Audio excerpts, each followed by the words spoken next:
Day स्पेशलमध्ये सध्या आपण पावसाळी भाज्या बघतो आणि ही आहे पावसाळी भाजी बांबू शूट्स। अर्थात असे शूट्स मिळतात, पण काही वेळेला हे सोललेलेही आपल्याला मिळतात। सीझनमध्ये किमान एकदा जरूर खा, बांबूसारखं काटक लवचिक दीर्घायुषी व्हायचं असेल तर। हे शूट कापलेले घरी आणले, पाण्यातून काढले आणि मग उकळत्या पाण्यामध्ये 2 मिनिटं ठेवायचे।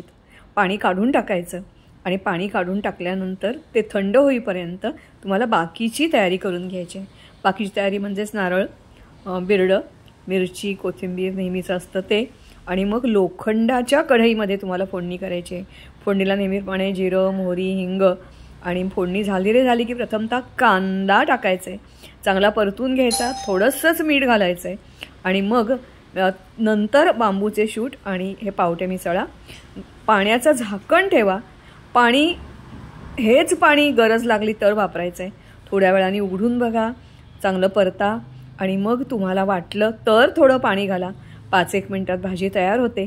मग त्याच्यात नारळ आणि कोथिंबीर आणि गूळ मिसळा। लसूण मात्र बाजूला ठेवा, लसणीचा चांगला वास येण्यासाठी लसूण ठेचून घ्या आणि मग भाजी तयार झाली की मग त्याच्यात लसूण मिसळा, चांगलं कालवा आणि परत झाकून ठेवा आणि मग सर्विंग बाउलमध्ये तुम्ही काढा। अतिशय चविष्ट, पौष्टिक अशी ही भाजी सीझनमध्ये एकदा तरी खा। कोणती आवडेल ती भाकरी त्याच्याबरोबर खाल्लीत तरी